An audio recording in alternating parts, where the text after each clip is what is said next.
Hello and welcome to another edition of Champ Speak, wherein we feature Indian Oil's elite sportspersons. Tokyo 2020 is around the corner. Our last edition we spoke to a four-time Olympian, Sharat Kamal, and this time we have someone who is going for his first Olympics. उनका पहला Olympics है.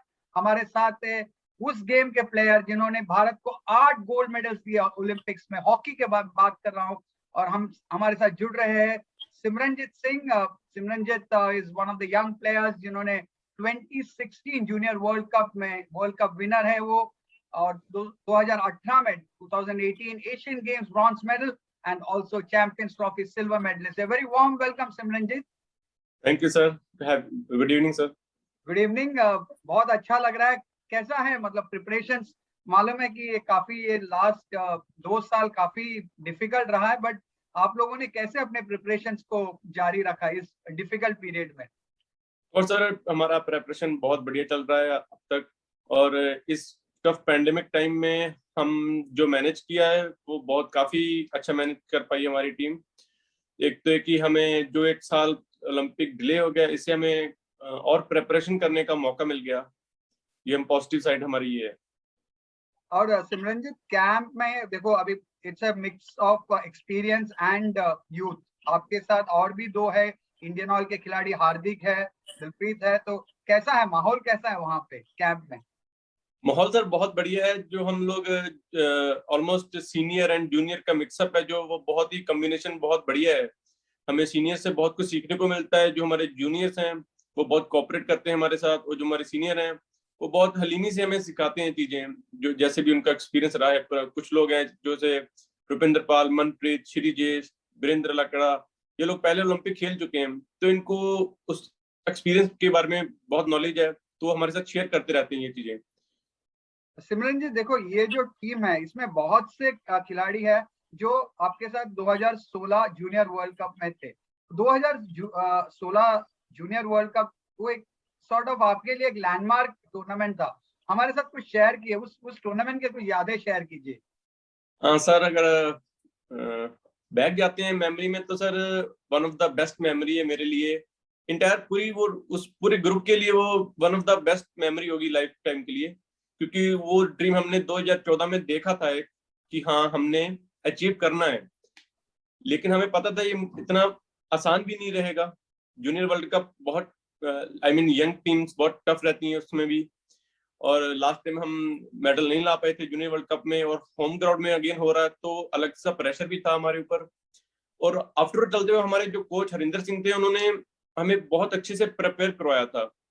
2 साल से हम एक ही चीज के बारे में सोच रहे थे, 18 दिसंबर जस्ट गोल्ड मेडल.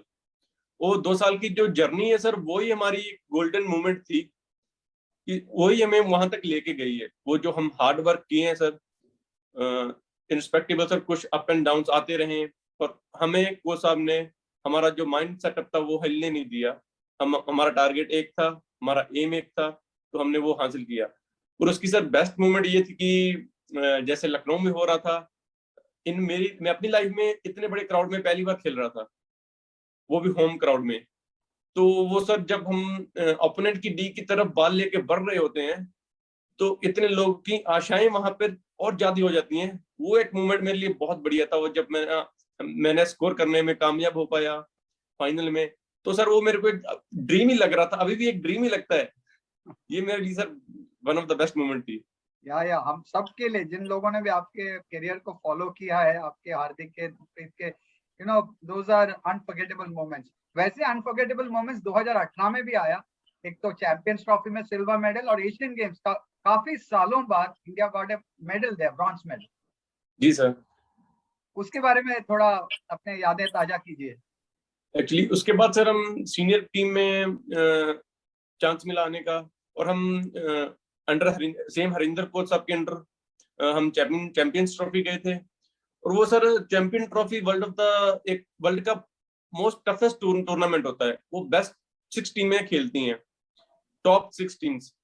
उसमें पाकिस्तान भी थी, हॉलैंड भी थी, ऑस्ट्रेलिया भी थी, बेल्जियम भी थी, और back to back matches. One of the toughest tournament था सर आफ्टर ओलंपिक या मेजर टूर्नामेंट्स की बात करें तो उसमें सर हमारा सिल्वर मेडल हार्डली हम ऑस्ट्रेलिया से प्लेंटी स्टोक से लूज कर गए. तो वो सिल्वर मेडल भी एक्चुअली वो champion trophy last champion trophy थी, उसके बाद चैंपियन ट्रॉफी नहीं होने वाली थी। ये भी हमें पता था कि हमारे पास लास्ट चांस है चैंपियन ट्रॉफी को विन करने के लिए। तो वो भी हमारा एक बहुत अच्छा एक्सपीरियंस था। उसके बाद सर एशियन गेम्स में हम ब्रॉन्ज मेडल लेके आए।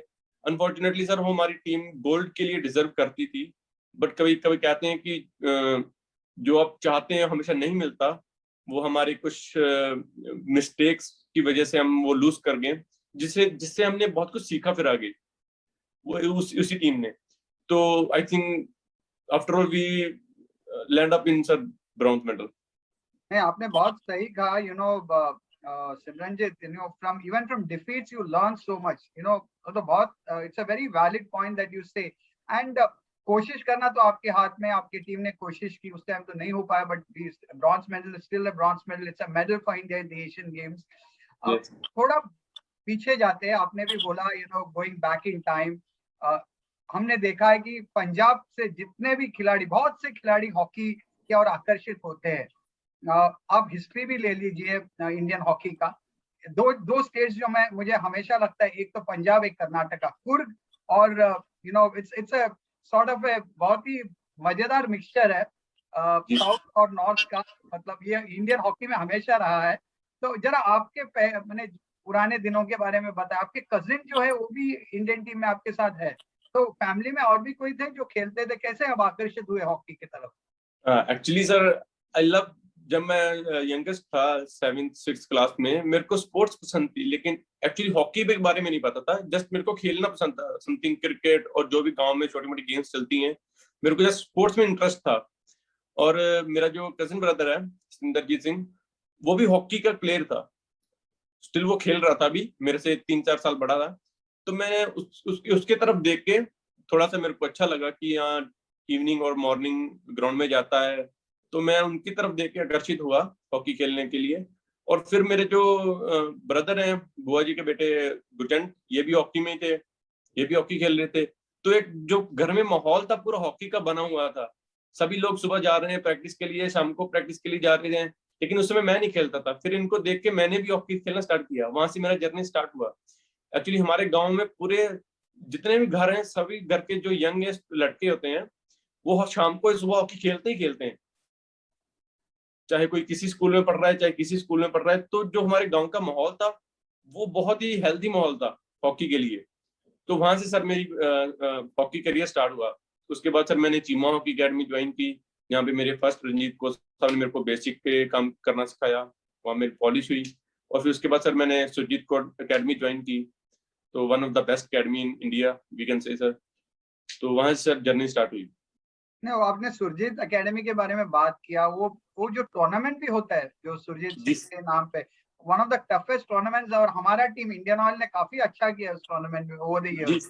जी सर, जी सर। एक्चुअली इंडियन ऑयल ही उसको स्पॉन्सर करती है उस टूर्नामेंट को। और इंडियन ऑयल के जो बहुत सारे ऑफिसर्स होते हैं, उनको बस यही रहता है कि ये टूर्नामेंट हमने जीतना है, क्योंकि वी आर स्पॉन्सिंग दैट टूर्नामेंट। सो उसमें खेलने का अलग ही प्रेशर रहता है। जो हमारे लोकल ऑफिसर्स होते हैं वो सब मैच देखने आते हैं, हमें बहुत अच्छा लगता है वो टूर्नामेंट खेलने, उस माहौल में खेलने के लिए। नहीं, थोड़ा आपने अभी इंडियन ऑयल के साथ के एसोसिएशन का बात किया। आप 2017 में आप इंडियन ऑयल ज्वाइन किए, और उसके बाद आप इंडियन ऑयल के लिए भी काफी टूर्नामेंट्स खेलते हैं। पेट्रोलियम स्पोर्ट्स बोर्ड का वो तो ऑलमोस्ट ए वर्ल्ड कप होता है, क्योंकि पेट्रोलियम सेक्टर में बहुत से इंडियन प्लेयर्स हैं, तो वो कंपटीशन भी काफी टफ होता है। और ये पैंडेमिक शुरू होने से पहले जो साल था, मेरे ख्याल से इंडियन ऑयल के लिए सबसे सुनहरा साल था। मेरे ख्याल से हमने ऑलमोस्ट सब टूर्नामेंट जिसमें पार्टिसिपेट किया हम जीते। उसके बारे में जरा हमसे शेयर कीजिए। ऑफ कोर्स सर, एक्चुअली जो हम नेशनल कैंप में प्लेयर्स रहते हैं वो अवेलेबल नहीं होते डोमेस्टिक में ज्यादा टाइम खेलने के लिए। पर लेकिन जो हमारे डोमेस्टिक प्लेयर खेल रहे हैं, आई थिंक मैं उनके लिए उनकी बहुत रिस्पेक्ट करता हूँ। वो बहुत टैलेंटेड और बहुत ही डिसिप्लिन प्लेयर हैं डोमेस्टिक हॉकी, इंडियन हॉकी में, डोमेस्टिक इंडियन हॉकी में। तो आउट ऑफ 13 में भी 11 टूर्नामेंट्स इंडियन ऑयल ने विन किए थे। सो उसमें था कि सर एक इंडियन ऑयल ऐसी एक छाप छोड़ के गई थी कि जिस टूर्नामेंट में इंडियन ऑयल रिप्रेजेंट कर रही है, पार्टिसिपेट कर रही है, तो उसमें ऐसा होता था कि इंडियन ऑयल फाइनल तो खेलेगी ही खेलेगी। ओपोनेंट ऐसी बातें करते हैं, आज भी करते हैं सर। तो उससे हमें इतना बूस्ट मिलता है कि हम अगर हमारे जो पीक प्लेयर्स हैं, आई मीन जो कैंप्स में प्लेयर हैं वो नहीं है, फिर भी हमारी टीम इतना अच्छा कर रही है, अगर वो आ जाएंगे तो सोचो सर इंडिया कितना और अच्छा कर सकती है। तो ये मैं कहना चाहता हूँ, जो हमारे कोच हमें द्विवेद चौहान और दीपक ठाकुर जी है ना, और हमारे सीनियर प्लेयर हैं जो भी कैप्टन, वो हमें बहुत ही मोटिवेट करते हैं। वो बोलते हैं आप जस्ट कैंप अटेंड कीजिए, डोमेस्टिक का हमारे ऊपर छोड़ दीजिए। They are taking care very well sir. या उसीलिए आप लोग भी मतलब काफी टाइम, क्योंकि आप इंडिया के लिए खेल रहे होते हैं, नेशनल कैंप्स में होते हैं, तो आप खेल नहीं पाते, बट आपने बहुत सही कहा कि it's such a strong team that you know final place is almost assured once you give your entry. तो अब वापस जरा मुड़ के आपका वैसे मतलब ये जो ओलंपिक्स के लिए प्रिपरेशन है, अभी ग्राहम रीड चीफ कोच है, तो कैसा मतलब आप आई एम श्योर आप बहुत कुछ सीखे होंगे उनसे भी। Of course sir, actually Graham read sir basically belong Australia से करते हैं। तो लास्ट वो हॉलैंड के साथ कोचिंग कर रहे थे during 2018 world cup. So as Harinder coach साहब ने भी बोला था जब वो रिजाइन कर रहे थे कि हमारे पास अभी ऑस्ट्रेलियन और यूरोपियन मिक्सचर है उनके, वो हमें ऑस्ट्रेलियन हॉकी के बारे में जानते हैं और यूरोपियन हॉकी के बारे में ही जानते हैं, जो one of the toughest team है इन वर्ल्ड में। और उन्होंने काफी अच्छा काम किया है हमारे ऊपर, जो हमारी वीकनेसेस थी उनके ऊपर। एज ए यूरोपियन टीम के कल्चर के बारे में भी हमें बताया कि वो कैसा सोचती हैं, कैसा खेलती हैं, और ऑस्ट्रेलिया टीम के बारे में भी बताया। और आई थिंक हमारा काफी अच्छा एक्सपीरियंस चल रहा है उनके साथ अभी तक। और सिमरनजीत जी, थोड़ा ओलंपिक्स के बारे में बात करते हैं। कोई प्रेशर डालने के लिए नहीं पूछ रहा हूं मैं, ये जो हमारा पूल है इस टाइम, उसमें ऑस्ट्रेलिया तो है ही, Australia is a very tough team, और टीम से आपको लगता है थोड़ा कंपटीशन रहेगा? मैंने देखा है कि अर्जेंटीना से भी भारत को काफी टाइम, वो एक ऐसा टीम है जो तकलीफ देता है। एक्चुअली सर ओलंपिक एक ऐसा इवेंट है, यहाँ पे सर कोई भी टीम आपको टेंशन कभी भी दे सकती है। तो हम पहले से, क्योंकि हमने, आदमी गलतियों से सीखता है, हमने लास्ट ओलंपिक से सीखा है कि इंडिया को कनाडा ने डिस्टर्ब किया था ओलंपिक में, तो उस वजह से हम क्वार्टर फाइनल स्पेन से नहीं खेल पाए, वरना हमें क्वार्टर फाइनल थोड़ा स्पेन से होता बेल्जियम की बजाय, तो चांसेस आर मोर हाई। सो इस वजह से हम इस चीजों को काफी सीरियसली ले रहे हैं कि match by match, team by team हम प्लान कर रहे हैं। और suppose Belgium, sorry, New Zealand, Australia, Argentina, Japan, हर टीम के ऊपर हम प्लानिंग कर रहे हैं पहले से ही। और उस समय क्या था कि उस टीम में जो माहौल था बहुत बढ़िया था 2016 में भी, और एक छोटी सी गलती की वजह से हम क्वार्टर फाइनल लूज कर गए। तो हम वो सारी चीजें मेक श्योर इस बार नहीं करेंगे, पूरा डिसिप्लिन से रहेंगे, क्योंकि पैंडेमिक की वजह से हमें सर पहले ही इतना कंपटीशन नहीं मिला इस साल, लास्ट ईयर भी नहीं मिला, इस साल भी नहीं मिला। लिटिल बिट थोड़े बहुत मैचेस मिले हैं, बट अदर कंट्रीज को भी इतना नहीं मिला, तो हम उसका फायदा उठाना चाहेंगे इस ओलंपिक्स में। लेवल प्लेइंग फील्ड है, बहुत सही कहा आपने। और एक थोड़ा टेक्निकल भी, काफी लोग हैं जो हॉकी को बहुत क्लोजली फॉलो करते हैं। अब टोटल हॉकी का जमाना है बोला जाता है, जैसे आप मिडफील्ड में भी खेलते हैं, फॉरवर्ड में भी आपका काफी अच्छा ही है। तो ये टोटल हॉकी का जो है, आप मतलब ये इसके बारे में थोड़ा ब्रीफ में बताइए। एक्चुअली सर ओलंपिक्स में 16 प्लेयर खेलते हैं, जैसे ऐसी नो सर, तो 16 प्लेयर में रोटेशन बहुत इंपॉर्टेंट हो जाती है। जैसे अभी टोक्यो में ओलंपिक हो रही है, तो वहां पे हीट और ह्यूमिडिटी बहुत ज्यादा रहेगी, 42 डिग्री समथिंग टेम्परेचर रहता है, ह्यूमिडिटी 90-100% रहती है। तो सर उसमें क्या रहता है कि जो हमारे प्लेयर्स हैं वो टायर्ड अप जल्दी होते हैं, 3 to 4 मिनट में अगर अच्छी टीम के साथ खेल रहे हैं आप, तो थकान भी जल्दी होगी। तो जो आपके जो ऑलराउंडर प्लेयर्स हैं वो वहां पे बहुत अहम रोल अदा करते हैं, कि वो किसी भी साइड पे अगर रोटेशन करते हैं, तो जो रोटेशन वाइज है वो उसको बहुत आसानी मिलती है कोच को एडजस्ट करने के लिए। सेकंड ये कि जो ऑलराउंडर प्लेयर्स होते हैं उनका बेनिफिट ये है कि सर वो किसी भी टाइम पे, सपोज किसी को इंजरी भी आ सकती है ड्यूरिंग मैच, तो किसी को कार्ड हो सकता है, तो टीम के लिए एडजस्टेबल बहुत इजी होते हैं rather than other players. Simranjeet, अभी आपने जैसे कहा फिटनेस के बारे में, एक बात जो बहुत ही अच्छा लगता है आज का अपने जो हॉकी टीम है, इतना फिट लगता है आप लोग, मतलब फिटनेस में काफी ध्यान दिया जाता है आजकल। Of course sir, we did sir, हमारा जो यहाँ पे फिटनेस टेस्ट होता है जिसको योयो टेस्ट बोलते हैं, ऑलमोस्ट सभी लड़कों ने वो कंप्लीट किया हुआ है। आई मीन वो बंद करवाया हुआ है, कि ऐसा नहीं है कि पहले की होता था 17, 18, 19, 20 तक मैक्सिमम होता था, अभी 24 उसका लास्ट वो उसका है सब बीप टेस्ट का लास्ट स्टेज, वो ऑलमोस्ट सभी लड़कों ने बंद करवा दिया कि फिनिश कर दिया है, वो वहां तक सभी लड़के पहुंच चुके हैं कि इतने फिट हैं कि हॉकी में जितनी फिटनेस रिक्वायर्ड है आज की डेट में वो हमारे पास है सब fitness. Oh, that's wonderful to hear, yeah. And we all hope and pray that we go all the way at the Olympics. Simranjeet, एक पूछना चाहूंगा आपको, जाते जाते आपसे काफी कुछ बात करना चाहता हूं, बट सिंस थोड़ा टाइम कंस्ट्रेंट है, आपके लिए भी ऐसा टाइम है कि आप कंप्लीटली, प्लेयर्स बोलते हैं ना, कंप्लीटली शट ऑफ होके सिर्फ ओलंपिक्स के बारे में फोकस करना चाहते होंगे। तो जाते जाते जरा आपसे ये भी जानना चाहूंगा कि आपका इंडियन ऑयल का जो 3-4 साल का जो सफर है कैसा रहा, आपको कंपनी का माहौल कैसा रहा, आपको सपोर्ट कैसे मिल रहा है, जरा आप हमें बताइए। एक्चुअली सर जब मैंने इंडियन ऑयल ज्वाइन की 2017 में, तो बिफोर दैट मैं पंजाब एंड सिंध बैंक में था। तो जब बैंक से मैं इंडियन ऑयल में आया तो मेरे को एक ऐसा माहौल मिला जैसे फर्श से अर्शों तक जाने वाला माहौल आप कह सकते हैं डोमेस्टिक हॉकी में सर, क्योंकि इधर जो फैसिलिटीज इंडियन ऑयल प्रोवाइड कराता है प्लेयर के लिए वो कहीं और डिपार्टमेंट में नहीं है सर। जो यहाँ का प्लेयर्स का माहौल है, जो प्लेयर्स सपोर्ट करते हैं सर, वो one of the best support मैं कह सकता हूँ कि यहाँ पे एक इस टीम में बिल्कुल 0% नेगेटिविटी है सर, 0% लेग पुलिंग है सर। इस टीम में सिर्फ सपोर्ट करेंगे आपको और गाइडेंस है जिससे आप इंप्रूव करने के चांसेस हमेशा बने रहेंगे। आप फ्री माइंड खेल सकते हैं, फाइनेंशियली आपको कोई प्रॉब्लम नहीं होगी, ऑयल देख रहा है आपके लिए, और आपको हर year I mean promotions and all this are sir अच्छी फैसिलिटीज हैं, अच्छी जो हमारे मैम है अपना Manjusha ma'am and Kamlesh sir, वो अच्छा हमें गाइड करते हैं कि आपको कब क्या क्या आई मीन वो अप्लाई करना है, क्या नहीं करना है। आई मीन सर बहुत अच्छा लगता है। नहीं, सुन के बहुत अच्छा लगा कि आपके जो हमारा जो हॉकी टीम है, we are very proud of that team. And you said seniors जैसे कमलेश है, मंजूषा है, जो एडमिनिस्ट्रेटिव भी देखते हैं आपके, मतलब वो सब चीजों का ख्याल रखते हैं। तो माहौल जैसा आपने कहा बहुत ही अच्छा है, और हम यही आशा करते हैं कि ये माहौल बना रहे, यही नहीं जब आप इंडियन टीम के लिए भी खेल रहे हैं।